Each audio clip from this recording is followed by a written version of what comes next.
본성이 상담을 받고 올바른 길로 인도해 주는 것은 사회를 밝게 하기 위함입니다. 수많은 중생들의 상담을 보면 거의 90% 이상이 문제가 발생한 후에 상담이 시작된다는 것입니다. 약 10% 정도는 지혜로운 사람들이겠지만 대부분의 중생들은 문제 발생 후에 상담하러 온다는 것입니다. 물론 자신들에게 그런 환란이 올 것이라는 것을 믿지 않습니다.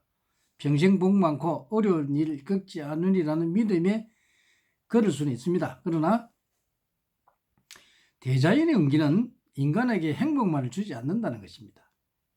평생을 살면서 그때그때 시기에 따라 기운을 일으키는 대자연의 운기에 의해 큰 일과 작은 일들이 일어날 수 있는 것임을 인식하지 않으면 작은 일에서부터 큰 환란을 맞이하게 된다는 것입니다. 이런 환란을 맞이할 때는 난관을 겪게 되는데 적은 환란으로부터 목숨을 잃는 환란까지 다양한 환란을 겪게 되는 것입니다.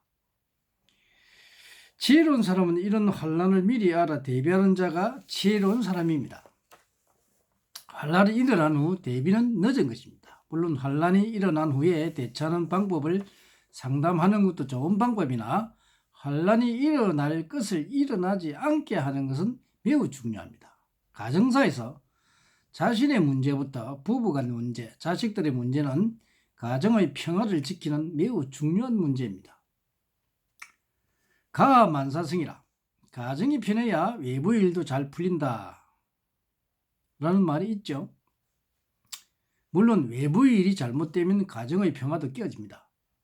예를 들면 가장이 하는 경제 행위가 깨어지면 가정의 어려움은 많을 수 없이 어려워지며 가정의 평화를 깨어져 가족이 뿔뿔이 흩어지는 불행도 겪게 됩니다. 이런 불행을 사전에 대비하는 지혜는 곧 미래를 정확히 아는 지혜가 필요하며 깨어나야 하는 것입니다. 물론 올바른 선지를 만나기가 하늘의 별따기겠지만 최선의 노력으로 올바른 선지를 찾아보면 보일 것입니다. 세상이 요지경입니다. 중생을 지옥으로 몰아넣는 엉터리들도 많습니다. 그러나 정신을 바로 차리면 올바른 선지자를 만날 수 있을 것입니다. 본성은 중생들을 지옥으로 몰아넣는 학자, 쟁이, 반풍수들을 좋아하지 않습니다. 이 반풍수들이 사회의 안전을 파괴하는 행위를 하기 때문에 중생을 환란으로 밀어넣기 때문에 심히 유감스럽습니다.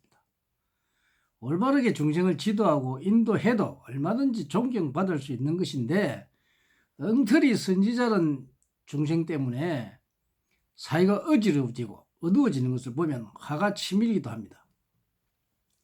그렇지만 어찌하랴, 엉터리 학자들도 그러시거늘 입에 풀칠을 하겠다는데 어쩌란 말이냐. 그러나 중생들이 지혜로우면 엉터리 도사들을 찾아가지 않을 것입니다. 이상하고 괴사한 말에 속아 넘어가지 말기 바랍니다. 인간은 천부인格을 가진 매우 중요한 존재들입니다. 물론 인간이 탈을 쓰고 있는 괴물 같은 인간들도 많다는 것을 알 것입니다. 중생들은 정신을 차리고 괴물 같은 엉터리들에게 억울하게 당하지 말길 바랍니다. 세상에서 가장 귀한 것은 인간이기 때문입니다. 본성에게 상담을 오셔 미리 환란을 막으시기를 바랍니다. 본성을 보면 복이 옵니다.